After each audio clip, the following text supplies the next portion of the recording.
I'm really looking at, well, what do we mean by professional development? Once we've got these people, what do we do with them? And how we really make a difference. So this is one of those things where if you asked a room full of people, let's say this big, huge room, how many of you, are you a professional? I think you'd see a lot of hands going up. And then if you were brave enough to say, prove it, you might get some blank looks, because it's a word that's almost bandied about to mean lots of different things. But from a professional institution's point of view, we look at this as operating to standards, working ethically, and all of those things that really, and certainly CPD is a core thread through the whole idea of being a professional. You can't really call yourself a professional unless you keep your skills and knowledge up to date. So this is important when you're dealing with clients, prospective employers, sometimes when you're called as an expert witness, gaining confidence of colleagues and reassuring the public, which is very important in our sector, of course. And just basically to raise the status of the profession. It's all very well saying we do good stuff. We've actually got to walk the walk, really, or walk the talk, whatever the terminology is, and have people out there who are very obviously operating in a professional manner. So professional development, we'd all wished that it looks like the little diagram or the little picture on the left. In fact, most people's professional development looks like the squiggle on the right. Because of the way people come in, let's say, to this sector. Everybody's coming in at different starting points. They're coming in from different industries, with different academic qualifications, and taking their opportunities to learn as and when they come up. So in fact, this lovely straight line is really what goes on. And we have to accept that. The whole idea of professional development is it's based around an individual and how they manage their progression, their career progression. So where do we start with this lovely journey called professional development? If we look at the people who are coming in, say, from school or from college or from university, then at CIHT we would term that initial professional development. Early career professionals, anything from 1 to 5 years of experience, you're really taking what you might have learned through an academic qualification, let's say, and starting to put it into practice, really understand what it means. Initial professional development ideally should be structured, because if it's random, there might be key areas that this individual misses out, and further down the road that could be a roadblock for them, particularly if they're looking to become professionally qualified. So having a structure means that as they're developing, all of the boxes are being ticked. Ideally, the support of someone I've called a mentor, but rather than letting these people loose to find their own way and record their evidence where they think they should, having a mentor, some sort of mentoring system, just again ensures that that early part of their career is really productive and really fertile in terms of learning and skills acquisition. And as I say, if that period goes well, it's a sound stepping stone onto professional registration. So you'll all, in your organisations, you'll all recognise the route, if you like. Very often these are graduates coming out with possibly a civil engineering degree, or if they're transport planners, perhaps a geography degree, and then looking to start to learn almost from day one. And really that's an expectation from our young people entering the industry. They are more attracted to employers who can make that offer to them. We will help you develop, is the message really that they're looking for. Now CIHT is in the process of just about finishing off our own initial professional development framework. because what we found is that a lot of our members, they are on training under agreement schemes with other professional institutions, and that's a perfect fit for them. But in fact, there are a number of people who don't have that perfect fit offer for them. They're very fairly and squarely in the transport infrastructure world, and they don't quite fit over here, and they don't quite fit over there. So what we've done in response to requests from employers and individuals is to design an initial professional development framework that caters for people working in our sector. So it's almost bespoke to those people. It's going to be online access, because we do understand that people can't all take huge chunks of their working day to go and work through a part of a training program. So it's online access, and we are looking to launch this in January. So I will be asking you something about that in a minute, because I'm quite keen to hear whether your organisations have such schemes and how you feel they work. But I'll come back to that.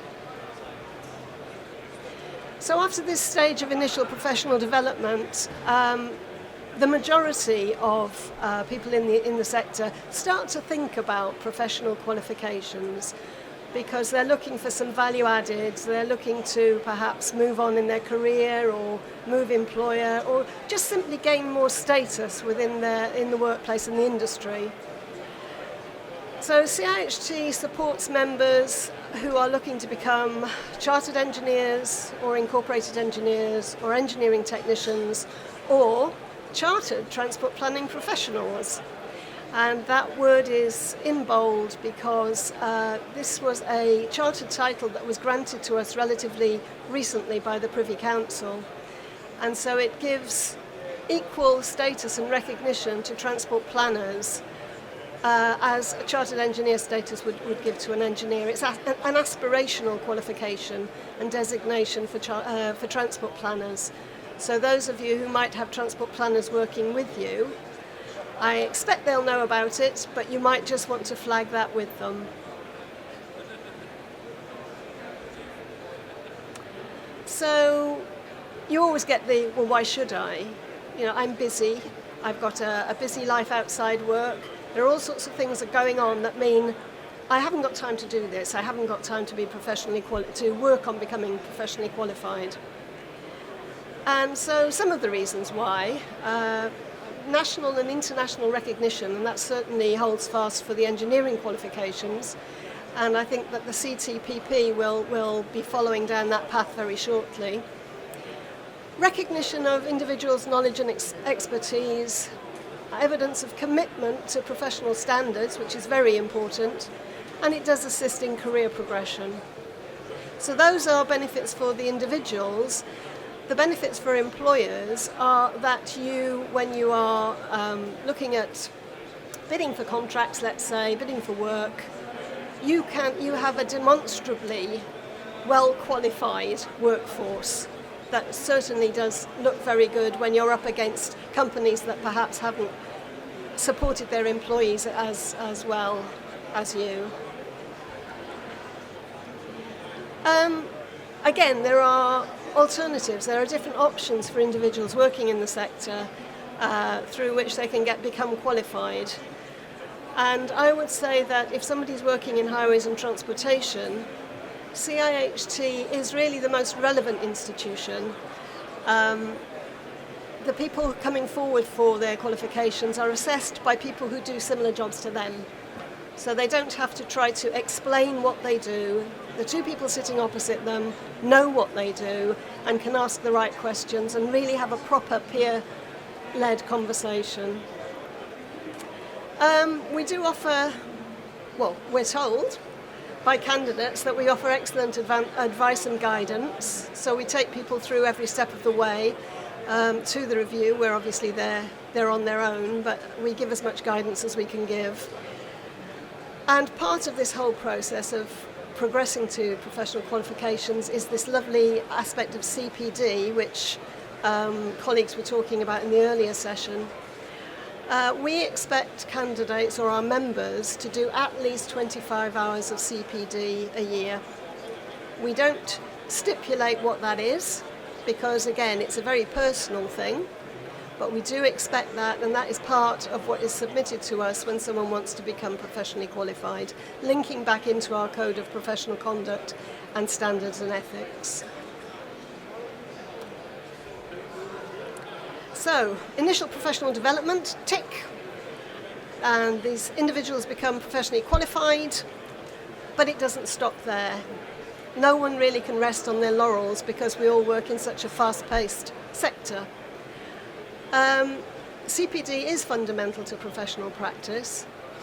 I've mentioned that we expect people to do 25 hours a year of CPD, and people can raise their eyebrows or raise their eyes to heaven and think, oh no, really? Actually, people are doing CPD, if not every day, then certainly every week. They're learning something new, either because they have to, because of something they've been given to do, or because they're working with someone who imparts that knowledge, or because they've got the opportunity to go on a course. It's all the time. So 25 hours a year actually is quite a low bar.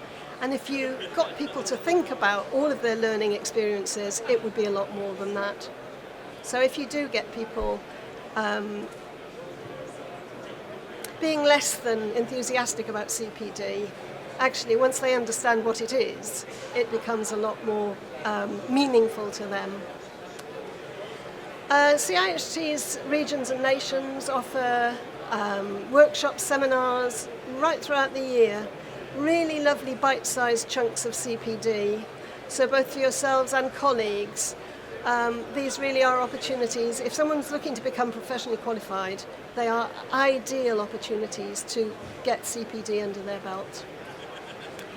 We also have introduced an approved training provider directory, which again, if we're going to tell our members they must do CPD, the approved training provider directory is really something to help them find courses that they might find useful in their professional development journey. And you can see there, you'll all be familiar with the Plan, Act, Record, Reflect, or all sorts of variations on that. Essentially, CPD isn't CPD unless you think about it. Think about what you've learned and think about what you can apply in your own workplace. So again, that's very much part of the CPD cycle. We encourage our members to to create a development action plan. And that, again, it puts them in control of their professional development.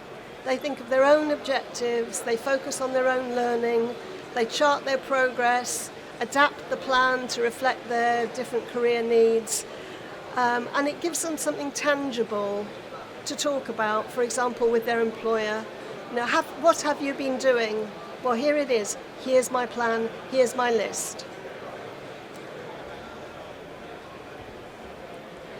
So I've mentioned the sorts of things that CIHT can do to help individuals and companies on this in this whole area of professional development. Our new initial professional development framework, routes to professional registration, vast numbers of CPD opportunities, and we can come along to individuals' places of work or run webinars. Basically, if people express an interest to us and want to follow down any of these pathways, we are there to provide advice and support in the most appropriate way.